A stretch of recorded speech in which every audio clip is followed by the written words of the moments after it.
વિશ્વાસ બિલ્ડિંગ એ અમારું બહુ મોટું સ્વપ્ન છે, જે બન્યા પછી સાવરકુંડલાના એક પણ દર્દીને કોઈ પણ રોગ માટે બહાર નહીં જવું પડે એવો આખો પ્લાન છે. જે ડિપાર્ટમેન્ટ અત્યારે આપણા આરોગ્ય મંદિરમાં નથી એ બધા જ ડિપાર્ટમેન્ટો વિશ્વાસમાં બનશે. 65,000 સ્ક્વેર ફૂટનું આ બિલ્ડિંગ છે. એકદમ અદ્યતન બિલ્ડિંગ બની રહ્યું છે. MRI CT સ્કેન આ બધું એમાં મૂકીશું. એટલે કોઈ પણ જાતના દર્દ માટે સાવરકુંડલાના વિભાગના અરસપરસના ગામના કોઈ પણ લોકોએ બહાર નહીં જવું પડે એવી અમારું પ્લાનિંગ છે, એવી અમારું સપનું છે. લોકોનો સાથ સહકાર, દાતાઓનો સહકાર અદ્ભુત રીતે મળી રહ્યો છે. પૂજ્ય બાપુના આશીર્વાદ તો અમારી સાથે હંમેશા છે જ. અને આ બિલ્ડિંગ દિવસ રાત કામ ચલાવી રહ્યા છીએ.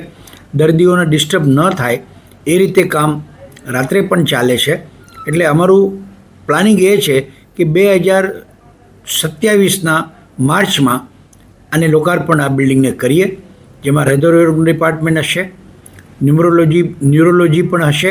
એ સિવાયના બધા દર્દના જે પણ ખૂટતા વિભાગો છે આ વિશ્વાસ બિલ્ડિંગમાં બનશે એવો અમારો વિશ્વાસ છે.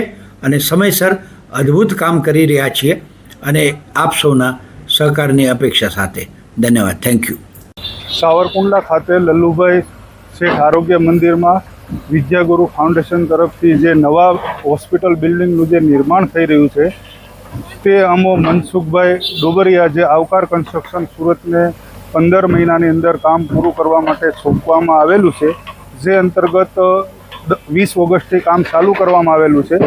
જેટલું બને તેટલું જલ્દી 12 મહિનાની અંદર કામ પૂરું થાય એવી રીતે અમે લોકોએ કામ ચાલુ કરેલું છે. જે માટે બિલ્ડિંગની અંદર હૃદય વિભાગ, પછી મગજને લગતાની સારવાર અને બાળ ચિકિત્સાનો સમાવેશ કરવામાં આવેલો છે. જે બિલ્ડિંગની 6 માળ આવેલા છે અને 7th ફ્લોર ઉપર સ્ટ્રક્ચર આવેલું છે, જેની અંદર તમામ સુવિધાઓનો સમાવેશ આધુનિક રીતે કરવામાં આવેલો છે. જે કામ સારી ગુણવત્તા અને ડીડ કન્સ્ટ્રક્શનના અનુસંધાન બોમ્બે દ્વારા જે કંઈ અમને માહિતીઓ આપવામાં આવે છે એવી રીતે અમે કામ સારું કરેલું હોય છે. અને જે જલ્દી સારું બને તેટલું કામ કરી અને વહેલી તકે લોકોને સારવાર મળે એ હેતુથી કામ અમે સંપૂર્ણ અને ક્વોલિટીમાં પૂરું કરી આપીશું.